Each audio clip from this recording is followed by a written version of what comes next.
हम अपने कार्यक्रम के दूसरे चरण में हैं। बड़ा महत्वपूर्ण चरण है और थोड़ा अचरज से भरा हुआ चरण है। अचरज से भरा इसलिए है कि ऐसा अपवाद स्वरूप ही होता है कि जनप्रतिनिधि श्रोता रहे और अधिकारी वक्ता रहे। पर बिलासपुर के जनप्रतिनिधियों के लिए मैं चाहूंगा आप लोग एक बार जोरदार तालियों से उनका अभिनंदन करें कि उन्होंने धैर्य के साथ ये जानना चाहा कि बिलासपुर का प्रशासन इस शहर के विषय में, इस जिले के संदर्भ में क्या सोचता है, क्या समझता है। हमारे बीच अमर अग्रवाल जी मौजूद हैं जो बिलासपुर शहर के वरिष्ठ विधायक हैं। मैं चाहूंगा एक बार जोरदार तालियां अमर जी के लिए और साथ साथ धर्मलाल कौशिक जी के लिए जो न केवल बिलासपुर बल्कि छत्तीसगढ़ का गौरव है। तमाम पदों को उन्होंने सुशोभित किया है। आप दोनों की मौजूदगी हमारे लिए निश्चित रूप से बड़ी महत्वपूर्ण है, क्योंकि ऐसा माना जाता है कि इन दोनों की बात रायपुर तो क्या दिल्ली में भी अनसुनी नहीं की जाती। तो मेरे साथ में दाएं और बाएं वो बैठे हैं जिनसे लोग आशंकित भी रहते हैं और उम्मीद भी रखते हैं। एक तरफ जिलाधीश हैं जिन्हें हम कलेक्टर के तौर पर जानते हैं, नाम उनका संजय अग्रवाल है। मैं चाहूंगा जोरदार तालियां संजय अग्रवाल जी के लिए। और हमारे साथ जिले के कप्तान, हालांकि वो अब डीआईजी हो चुके हैं, भाई रजनीश सिंह जी, वो हमारे बीच में। मैं चाहूंगा एक बार जोरदार तालियां रजनीश जी के लिए। हमने चाहा कि थोड़ा उनका भी अनुभव बिलासपुर के संदर्भ में क्या है वो सार्वजनिक रूप से जाना जाए। तो संजय जी, शुरुआत आपसे ही करते हैं। तो कैलेंडर कितने दिन में देखते हैं बिलासपुर का कलेक्टर बनने के बाद? कैलेंडर तो रोज ही देखना पड़ता है, कलेक्टर के रूप में रहे या ना रहे।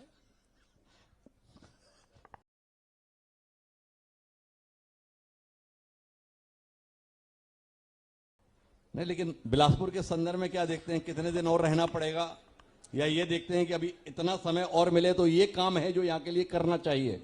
क्या नजरिया रहा आपका, बिलासपुर के संदर्भ में अनुभव क्या है? एक्चुअल में जब कभी भी गवर्नमेंट से हम लोगों की पोस्टिंग होती है तो सबसे पहले हम लोग ये देखते हैं कि वहाँ की भौगोलिक परिस्थितियाँ क्या है और किस तरह से हम लोगों को साथ में लेकर के लोगों की जो आकांक्षाएं हैं उसको समझ करके हमारे जो भी जनप्रतिनिधि हैं उनके पास काफी लोग आते हैं, वो अपनी समस्याएं बताते हैं। उनके मार्गदर्शन में उनकी जो भी भावनाएं हैं उनको समझते हुए किस तरह से जिले का बहुत तेजी से विकास हो, उस पर हम लोग प्लान करते हैं। और चूंकि बिलासपुर मेरे लिए एक बहुत सौभाग्य है कि यहाँ मैं प्रोबेशनर भी था मैं जी, और एसडीएम भी लंबे समय तक मैं यहाँ रहा, तो इस कारण से जैसे ही एज ए कलेक्टर मेरी यहाँ पे पोस्टिंग हुई उसके बाद बहुत तेजी से मुझे काम करने का अवसर मिला यहाँ पे और चीजों को समझ करके सब लोगों से चर्चा करके और डेवलपमेंट आने वाले समय में 10 साल 15 साल 20 साल के लिए बिलासपुर में किन चीजों की जरूरतें हैं उन सारी चीजों पे हम लोगों ने प्लान किया। और 6 जनवरी को माननीय सभी हमारे जनप्रतिनिधि उनके साथ मिलकर के माननीय मुख्यमंत्री की अध्यक्षता में, उसमें डिप्टी सीएम साहब भी थे, केंद्रीय राज्य मंत्री भी थे, वित्त मंत्री भी थे और सभी हमारे सीनियर अफसर, चीफ सेक्रेटरी साहब, PS2 CM, वित्त सचिव महोदय और सभी सीनियर अधिकारी थे। और बिलासपुर का एक आगे का किस तरह से डेवलपमेंट हो उसको लेकर था। इस डेवलपमेंट में न केवल बेसिक चीज जो समाज, शिक्षा, स्वास्थ्य, इन सारी चीजों पे, बल्कि डेवलपमेंट की और जो इंफ्रास्ट्रक्चर से रिलेटेड जो चीजें हैं वो सारी चीजें थी। टूरिज्म भी था एक साइड में किस तरह से हम अपने यूथ को आगे बढ़ा सकते हैं उस पे भी था। ड्रिंकिंग वाटर, हेल्थ, एजुकेशन, इन सारी चीजों पे एक बड़ा उसमें प्लान था। तो मुझे एक बड़ी महत्वपूर्ण बात कही संजय जी कि जब हमारी किसी जिले में भी पदस्थापना होती है तो सबसे पहले हम वहाँ की भौगोलिक परिस्थिति को जानने की कोशिश करते हैं। पर हमारा अनुभव ये कहता है कि बिलासपुर एक ऐसा जिला है जिसमें भौगोलिक परिस्थिति को बाद में और राजनीतिक परिस्थिति को पहले जाना जाए। आपका अनुभव क्या रहा? और जिलों में एक आध असरदार या वजनदार होता है, यहाँ तो तय करना मुश्किल होता है कि असल वजनदार कौन है। कैसे निपटते हैं आप इससे? मैंने आपसे भी रिक्वेस्ट किया कि चूंकि मैं प्रोबेशनर भी इसी जिले का था, एसडीएम के रूप में भी मैंने यहाँ पे 4 साल काम किया है। तो मेरे लिए राजनीतिक रूप से उसको समझने की बहुत ज्यादा जरूरत नहीं थी। सभी लोगों का आशीर्वाद मेरे ऊपर है। भौगोलिक रूप से समझने का इसलिए क्योंकि बिलासपुर का जो एरिया था उसमें काफी बड़ा एरिया था उस समय जब मैं एसडीएम था यहाँ पे जी। तखतपुर एरिया का मुझे थोड़ा एक्सपीरियंस था क्योंकि मैं वहां सीओ जनपद पंचायत के रूप में प्रोबेशनर रहा हूँ। कोटा एरिया जरूर अनटच था मेरे उसमें, तो इस कारण से उन सारे एरिया को देख करके कैसे हम लोग बेहतर विकास करें उसको लेकर के हम लोगों ने प्लान बनाया। तो अभी आप जैसे हमारे पहले सत्र को सुन रहे थे संजय जी, तो ये कहा गया कि बिलासपुर को मिलता तो है पर बहुत संघर्ष के बाद ही मिलता है। उस धारणा को बदलने की दृष्टि से कुछ कर पाए आप? क्या इस समय बिलासपुर की जरूरतें हैं जिन पर प्रशासन काम कर रहा है? बाकी तो हमारे साथ में अमर जी होंगे, धर्म जी होंगे, तब हम उनसे खुलकर जानेंगे ही, पर वो चीजें जो प्रशासनिक दृष्टि से आपने महसूस की अपने प्रोबेशन के दौरान कि अगर मैं कलेक्टर बना तो ये शायद कर लूंगा, अब किस्मत से आप कलेक्टर बन भी गए, क्या कर पा रहे हैं? मुझे लग रहा है सबसे पहले हम जिस भी जगह पे काम करते हैं सबसे महत्वपूर्ण चीज है कि हमारे ह्यूमन रिसोर्सेस वहां के बहुत बढ़िया होना चाहिए। इसके लिए अच्छे इंस्टीट्यूट होने चाहिए, मेडिकल कॉलेज होने चाहिए, अच्छे एजुकेशनल इंस्टीट्यूट होना चाहिए। तो उसके लिए अभी हम लोग एक एजुकेशन हब, उसके लिए हम लोगों ने यहाँ पे टेंडर भी कर दिया है। एक नालंदा लाइब्रेरी भी यहाँ बनेगी, उसका भी हम लोगों ने टेंडर कर दिया है। और भी बहुत सारी ऐसी उस पूरे एरिया में, मधुबन है 6.5 एकड़ का है, लगभग 120 करोड़ रुपए का प्रोजेक्ट हम लोगों ने भारत सरकार को इसमें रिप्रेजेंट किया है। उसमें 3 एकेडमिक ब्लॉक्स वो बनेंगे, बहुत सारे उसमें हॉस्टल्स बनेंगे। चूंकि ये संभाग मुख्यालय भी है तो इसमें बहुत सारे बच्चे जो अन्य जिले से भी यहाँ पे आते हैं, क्योंकि यहाँ पे मेडिकल कॉलेज भी है, सेंट्रल यूनिवर्सिटी है, सुंदरलाल शर्मा यूनिवर्सिटी है, अटल यूनिवर्सिटी है, आयुर्वेदिक का कॉलेज अभी यहाँ पे एक स्वीकृत हुआ है। तो बहुत स्कोप है यहाँ पे हमारे एचआर को ठीक करने का। तो मुझे लग रहा है कि एचआर पे करना चाहिए। दूसरा, इंफ्रास्ट्रक्चर पे हम लोगों को काम करना होगा, क्योंकि शहर में धीरे धीरे जैसा हम लोग देखते हैं कि 2047 में भारत विकसित होगा। वो तभी विकसित होगा जब हमारा हर एक व्यक्ति उनमें जो क्षमता है उस क्षमता का बेहतर उपयोग करेगा। देश के लिए, स्टेट के लिए, जिले के लिए वो बेहतर अपना आउटपुट देगा। और इसके लिए बहुत आवश्यक है, धीरे धीरे उनमें इकोनॉमी वृद्धि होगी, लोगों के पास गाड़ियां आएंगी। अगर इतनी सारी गाड़ियां आएंगी और हम अभी से ही प्लान नहीं करेंगे तो आने वाले समय में हम सब लोगों को दिक्कत होगी। और यदि हर एक आदमी का 1 से 2 घंटा अगर ट्रैफिक में बिना मतलब के अगर जाया होगा तो जीडीपी में उसका बहुत लॉस होगा। तो इसके लिए हम लोगों ने कुछ 5-6 फ्लाईओवर जो बहुत जरूरत का है, कुछ अंडरपास बहुत जरूरत का है, वो हम लोगों ने प्लान किया हुआ है। यहाँ पे चूंकि इरिगेशन की फैसिलिटीज को कैसे हम इम्प्रूव करें ताकि किसानों की इनकम में बढ़ोतरी हो, न केवल एक प्रकार की चीजों पे ही वो फोकस करे बल्कि कैसे क्रॉप डाइवर्सिफिकेशन हो, इसके लिए हम लोग लगातार प्लान कर रहे हैं। जन जागरूकता इसके लिए हम लोग चला रहे हैं। टूरिज्म का सेक्टर एक ऐसा सेक्टर है जिसमें बिलासपुर जिले में बहुत ज्यादा स्कोप है। यहाँ एक साइड में मां महामाया का मंदिर है, कोटा एटीआर है, यहाँ पे अमरकंटक यहाँ से लगा हुआ है। अगर एटीआर और अमरकंटक कोरबा यहाँ से लगा हुआ है तो एक बढ़िया कॉरिडोर यहाँ पे बनाया जा सकता है। तो उसके लिए लगातार प्रयत्न हो रहा है और मुझे लग रहा है कि इन सारी चीजों का बहुत अच्छे से प्रेजेंटेशन भी हुआ है। तो चीज बहुत, आपने इतनी सारी चीजें बताई, मुझे रजनीश जी के पास जाना है, लेकिन उससे पहले यहाँ पर एक बात को लेकर संतुष्टि रहती है। 2 मुख्यालय यहाँ पर हैं, एक एससीसीएल का और एक रेलवे का जोन कार्यालय। पर यहाँ के लोगों को लगता है कि मुख्यालय जरूर है पर उसका सरोकार इस शहर के साथ या इस जिले के साथ नहीं रहता। मैं एक चीज बताना चाहूंगा। कल एससीसीएल की बोर्ड की मीटिंग थी और इसमें शहर के लिए एक 22 करोड़ रुपए का ओल्ड एज होम एससीसीएल के बोर्ड ऑफ डायरेक्टर्स ने स्वीकृत किया है। इसी तरह से डिसेबल्ड लोगों के लिए स्किल डेवलपमेंट सेंटर 17 करोड़ रुपए का उन्होंने स्वीकृत किया है। हेल्थ के सेक्टर में एससीसीएल और एनटीपीसी का मुख्यालय है, पिछले 1-1.5 सालों में काफी अच्छा उन लोगों ने सहयोग किया है। जहां तक रेलवे की बात है तो अभी जो हम लोग एजुकेशन हब जिसपे 120 करोड़ रुपए की लागत से वहां पे कुछ करने जा रहे हैं, उसमें कुछ पोर्शन रेलवे का है। अगर हमने उनसे रिक्वेस्ट किया कि ये रोड्स जो है अगर हमको मिलेगा तो हमारी बच्चियां जब इस एजुकेशन हब में पढ़ने आएंगी तो उनके लिए बहुत बढ़िया रोड बनेगी, सुरक्षित तरीके से रोड बनेगी। तो मुझे लग रहा है कि थोड़ा मेहनत करना पड़ता है और उनका हमेशा ही सहयोग रहता है। अभी हम लोगों ने जो ओवरब्रिज का भी जो प्लान बनाया है, धर्मजीत जी आपके सामने बैठे हुए थे यहाँ, बड़े थोड़ा वरिष्ठ थोड़ा विधायक हैं, थोड़ा मेहनत करनी बड़े पड़ती है। सीधे तौर पे बोल रहे थे पता नहीं किसी दूसरी दुनिया के ही हैं वो। नहीं, मेहनत करनी पड़ती है, करना उनको भी है, वो भी पब्लिक के लिए जिम्मेदार हैं। अच्छा, मेहनत आपको ही करनी पड़ती है या सब- रजनीश सिंह सभी। जी के माध्यम से मेहनत हो जाती है तो काम हो जाता है? सभी लोग मिलकर के काम करते हैं, कोई दिक्कत नहीं है। रजनीश जी कुछ मेहनत करते हो कि नहीं आप इनके लिए? बिल्कुल। हम लोग कलेक्टर साहब और पुलिस प्रशासन सभी संयुक्त रूप से, आप सभी जानते होंगे, आपके माध्यम से मैं यहाँ बैठे हुए हमारे सभी सम्मानीय जनप्रतिनिधिगण और सभी सम्मानीय नागरिक बैठे हैं। आप सभी को कभी भी ये एहसास नहीं होता होगा कि जिला प्रशासन और पुलिस कहीं किसी दूसरा दृष्टिकोण रखती है। बहुत ही संयुक्त रूप से हम लोग इस जिले के प्रत्येक नागरिक के लिए, चाहे वो कानून व्यवस्था की स्थिति हो या अन्य किसी भी प्रकार से कोई डेवलपमेंट का काम हो, उसमें कहीं कोई ऐसी स्थिति उत्पन्न होती है, उसमें पुलिस पर्याप्त रूप से रहती है साथ में।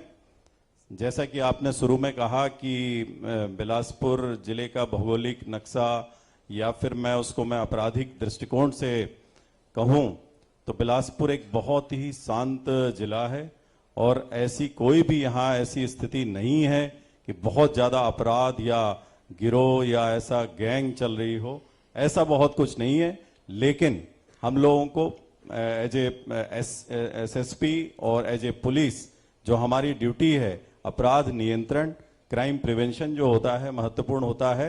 अगर अपराध हो जाता है तो निश्चित रूप से हम उसको बहुत अच्छे से इन्वेस्टिगेट करते हैं, अपराधियों को पकड़ते हैं, जेल भेजते हैं और उनको सजा दिलवाते हैं। इस पे हम लोग काम कर रहे हैं। अच्छा, आपसे ये समझना चाहता हूं कि हर जिले की अपनी तासीर होती है। कहीं पर लूटपाट, हत्या, इस प्रकार के मामले चुनौती के तौर पर होते हैं। कहीं पर नशा ये समस्या के तौर पर होता है। कहीं सबसे बड़ी चुनौती यातायात होता है और कहीं कहीं जिन्हें आप सम्मानित जनप्रतिनिधि कह रहे हैं, मतलब नेता, वो अपने आप में समस्या होते हैं। तो आप किस तजुर्बे से गुजर रहे हैं बिलासपुर के संदर्भ में? आपने बताया कि अपराध का तो ज्यादा मसला नहीं है, फिर यहाँ मसला कौन सा है? आपने जो कहा, जो अपराधों का नाम लिया, लूट, हत्या, डकैती, चोरी, नकबजनी, ये तो एक पारंपरिक अपराध है, ये होते ही है और उसको पुलिस को पकड़ना हमारा काम है और सख्ती करना हमारा काम है। और जो मेन इस जिले का फोकस हमने किया था, मुख्य रूप से 5 ऐसे सेक्टर हैं, कोर सेक्टर हैं। कोर पुलिसिंग में ये बहुत ध्यान देने वाली चीज होती है, इसको हम लोगों ने फोकस किया। नंबर 1, नशे के खिलाफ हम लोगों ने बहुत कड़ी कार्रवाइयां की हैं। इसी जिले में लगभग 8.5 करोड़ की प्रॉपर्टी पहली बार उन अपराधियों की सीज की गई है जो नशे की सप्लाई करते थे। उन बच्चों को, जो बच्चे अभी स्कूलों में पढ़ रहे हैं, कॉलेजेस में पढ़ रहे हैं, आगे उनका फ्यूचर था लेकिन उनको बर्बाद कर रहे थे, हमने उन बच्चों के खिलाफ कार्रवाई नहीं की। हमारे सभी सम्मानीय जितने भी हमारे जनप्रतिनिधिगण हैं, उन्होंने इसमें 0 टॉलरेंस रखा है। सख्त से सख्त कार्रवाई करिए, किसी भी हालत में अपराध को टॉलरेंस नहीं किया जाएगा। तो ऐसे अपराधियों, मैं आपको और बताना चाहूंगा आपके माध्यम से कि 14 ऐसे नशे के तस्करों को आजीवन कारावास हुआ, इसी 2 साल में हुआ, हमारे पुलिस के अधिकारी कर्मचारियों की मेहनत से, जिनके जो इतनी मेहनत कर रहे हैं। और 22 ऐसे अपराधी हैं जो कि इंटर स्टेट, जिनके की प्रॉपर्टियां हमने जब्त की हैं गाजियाबाद में, फरीदाबाद में, नोएडा में, जबलपुर में, नागपुर में, वहां जाकर हमने किया पहली बार सफेमा ट्रिब्यूनल में। तो नशे के खिलाफ तो बहुत सख्त कार्रवाई की है, जिसका परिणाम भी हमें मिला है अन्य अपराधों में। अब दूसरी जो कोर पुलिसिंग की मैं बता रहा हूं कि महिलाओं और बच्चों के विरुद्ध जो अपराध होते हैं, जो समाज में सबसे दर्दनाक और सबसे ही बहुत ही पीड़ादायक होते हैं, जब हमारी महिलाएं, हमारी बच्चियों के साथ जो अपराध होता है उस पर हम लोगों ने फोकस किया है। तो आपको मैं ये फिर से बताने, ये आंकड़े सब एनसीआरबी, डीसीआरबी सब में जाते हैं। 29% अपराध महिलाओं और बच्चों के कम हुए हैं। इसके लिए हम लोग जिला प्रशासन के सहयोग से, हमारे सभी सम्मानीय जनप्रतिनिधियों के सहयोग और सभी नागरिकों के सहयोग से हम लोग यहाँ पर बिलासपुर जिले में एक कम्युनिटी पुलिसिंग का प्रोग्राम चला रहे हैं, चेतना। उस चेतना को जगाकर हम लोगों ने इन कोर जो सब्जेक्ट बताया, जो आपने अपराधों का नाम लिया, उसको उसमें शामिल किया है, जिसमें हमारे स्कूलों के बच्चे, कॉलेजेस के बच्चे आगे बढ़ बढ़कर हिस्सा ले रहे हैं, जिससे कि सोसाइटी को अवेयर किया जा सके। और इसका परिणाम हमें न केवल नशे में मिला है, बल्कि साइबर अपराधों में, आपके महिलाओं और बच्चों के विरुद्ध जो अपराध होते थे। तीसरा सबसे महत्वपूर्ण जो हमें ट्रैफिक में इसका, यद्यपि मैं आपको बताऊंगा कि चूंकि एक पारंपरिक शहर है जहां पर कि यातायात के लिए 4 या 5 मुख्य सड़कें हैं, जिसमें कि शहर का पूरा ट्रैफिक रन करता है और बाहर का भी ट्रैफिक यहां से निकलता है। उसके लिए जैसा कलेक्टर साहब ने बोला और हमारे सभी आदरणीय जनप्रतिनिधि गण ने ये एक प्लान बनाया है, जो आने वाले समय में हम देखेंगे कि किस तरीके से शहर का ट्रैफिक बहुत अच्छा हो जाएगा। फ्लाईओवर शहर में होंगे, ये प्रपोज्ड है सब। तो यातायात की जो समस्या थी और दुर्घटनाओं से जो मौतें होती थी, उसमें 20% की कमी आई है। हमने 1 साल पहले इसको अपना एक वर्क प्लान बनाया था, उसमें 20% डेथ। आपको नहीं लगता है कि जो ट्रैफिक संबंधी प्लान बने हैं, पुल वुल बने हैं, थोड़ा पहले हो जाने चाहिए थे? देरी कर दी हम लोगों ने। ये तो शहर के धीरे धीरे विकास से संबंधित होता है। उसी प्लान के तहत फ्लाईओवर पहले भी बने हैं, दो तीन। आपका कहना है कि ये सवाल आपसे गलत पूछ लिया, ये अमर जी और धर्मलाल जी से पूछना चाहिए। अब हम लोग तो अपने हिसाब से अपना यातायात और इसकी ट्रैफिक की व्यवस्था करते हैं, बाकी तो सही में शासन के स्तर का। संजय भाई, अपन ने बाकी विषय में तो बात की, पर बिलासपुर थोड़ा नाजुक मसला हो जाता है। पहले ही प्रशासन या पुलिस नेताओं के दखल से परेशान रहता है, पर यहां पर तो उससे भी ऊपर का एक मामला है। बिलासपुर को न्यायधानी बोलते हैं, लॉर्डशिप यहां बैठते हैं। कैसा तजुर्बा रहता है? किसका फोन धड़कन ज्यादा बढ़ाता है? फोन आता है कि नहीं आता है?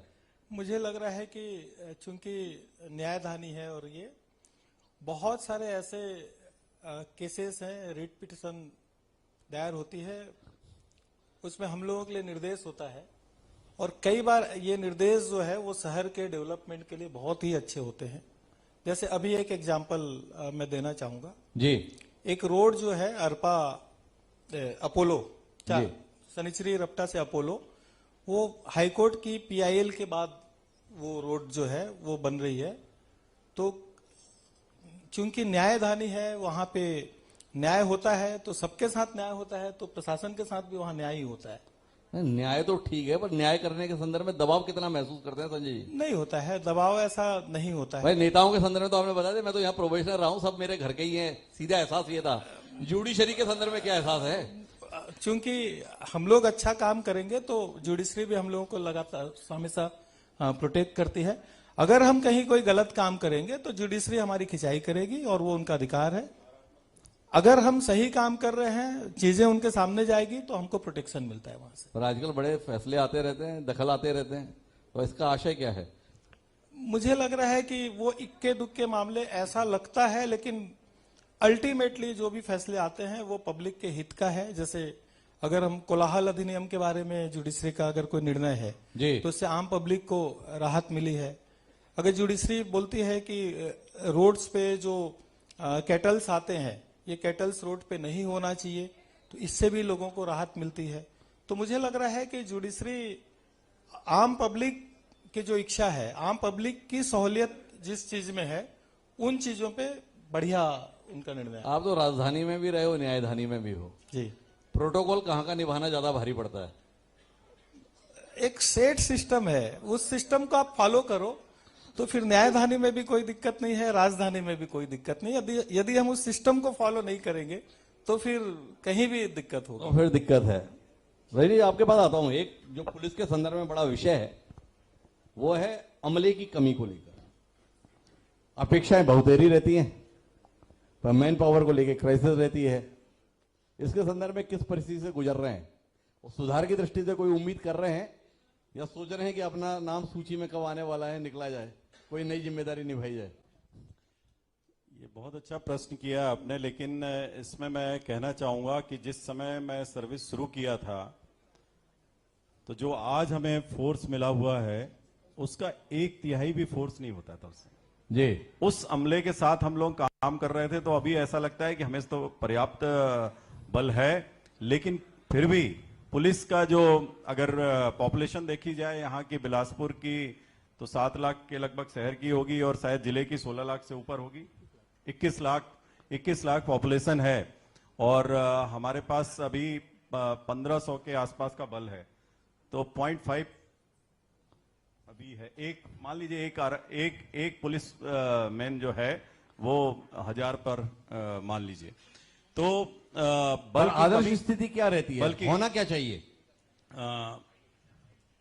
थोड़ा ज्यादा होना चाहिए, लेकिन फिर भी अभी हाल ही में हम लोगों ने 536 रिक्रूटमेंट किया है कांस्टेबल्स के, तो वो जैसे ही हमें मिलेंगे तो काफी हम लोगों को सहूलियत हो जाएगी। चूंकि अभी नए कानून के तहत हमें काफी टेक्नोलॉजी को अडॉप्ट किया गया है, हर क्षेत्र में हमें उसमें ऑन बोर्ड जाना पड़ रहा है, तो उसमें कई टेक्निकल जो चीजें होती हैं उसमें हमें ऐसे लड़के चाहिए जो अभी नए लड़के आ रहे हैं, उससे हमारी कमी पूरी होगी। निश्चित रूप से इसमें हमारी फोर्स का जो है मनोबल भी बढ़ेगा, उनकी तकनीकी क्षमता बढ़ेगी, उनकी कैपेसिटी बिल्डिंग होगी और इससे बहुत अच्छा काम हो पाएगा। अच्छा, एक बात बताओ, ये आपसे जानना चाहता हूँ कि जो पुलिस वाले सड़क पर दिखते हैं, क्या अनुभव करते हैं आप? इससे लोगों में दहशत आती है या राहत आती है? आपने बताया कि अब 550 और सड़क पर दिखने वाले हैं, इससे लोगों को डरना चाहिए या आश्वस्त होना चाहिए? बिल्कुल आश्वस्त होना चाहिए। और मैं एक ताली नहीं बजी रजनी जी? हम लोग को बहुत ज्यादा ताली की अपेक्षा रहती नहीं। तो निश्चित रूप से हमारे सभी सम्मानीय नागरिक बैठे हैं यहाँ पर, इनको भी अपेक्षा होगी कि ज्यादातर विजिबल पुलिसिंग हो, पुलिस दिखे और पुलिस न केवल दिखे बल्कि काम करते हुए भी दिखे, तो बहुत अच्छा होगा और ये फोर्स मिलेगा तो आम जनता के लिए भी सहूलियत होगी, हमारे लिए भी। अच्छा, तो मैं अब आखिरी दौर की बातचीत पर आता हूं। कुछ माइलस्टोन होते हैं जो शहर को पहचान दिलाते हैं। पिछले 1-1.5 दशक से जो बात चल रही है वो स्वच्छता अभियान को लेकर चलती है। संजय भाई, तो थोड़ा सा इस विषय में बताएंगे, कब तक इंदौर को अवार्ड मिलता रहेगा? रायपुर बिलासपुर किसी कतार में है? आप इस दृष्टि से कुछ सोचते हैं या आपने मान लिया कि यहाँ कुछ नहीं होता था, रहने तो जैसा है? मुझे बताते हुए ये खुशी हो रही है कि बिलासपुर जो अपनी कैटेगरी में, बिलासपुर को देश में दूसरा अवार्ड मिला है स्वच्छता का। और कई बार ऐसा होता है कि जब हमारा देश किसी गेम में अच्छा खेलता है। अच्छा, मैं माफी के साथ एक सवाल करना चाहता हूं। आपने बताया कि अपनी कैटेगरी में बिलासपुर को दूसरा अवार्ड मिला देश में। जब अवार्ड मिला तो आपको अचंभा नहीं हुआ कि ऐसे में भी अवार्ड मिल सकता है? मैं वही रिक्वेस्ट कर रहा हूं आपसे। 1983 में जब India world cup cricket match जीता तो सब लोगों का आश्चर्य हुआ था कि इंडिया कैसे जीत गया, लेकिन इंडिया ने उस मैच में खेला और जीता। तो वो दिन जो है उसके बाद इंडियंस के लिए और इंडियन क्रिकेट के लिए एक माइलस्टोन था कि हम ये कर सकते हैं तो हम आगे कंटिन्यूअस इसको कर सकते हैं। क्योंकि इंदौर की आपने बताई, इंदौर में 4 साल रहा हूं। इंदौर भी पहले ऐसे ही था, लेकिन धीरे धीरे वहां के लोगों में, वहां का एडमिनिस्ट्रेशन, वहां के लोग, वहां के जनप्रतिनिधि, सब लोगों ने मिलकर के ठाना कि हम अपने शहर को भारत का सबसे बढ़िया शहर बनाएंगे। और मुझे लगता है कि हम आज उसी कगार पे हैं। आज हम ये संकल्प ले सकते हैं कि अगर हमें ये अवार्ड मिला है और हम सब लोग मिलकर के ठान लें कि अभी हम नंबर 2 आए हैं, अब हमें आगे नंबर 1 भी आना है, तो मुझे लग रहा है कि बिलासपुर के लिए यह संभव नहीं है। और हमारे सारे जनप्रतिनिधि, सारे लोग, नगर निगम का पूरा अमला, अगर हम लोग इसी डायरेक्शन में अभी हम लोग लगातार काम भी कर रहे हैं हम लोग।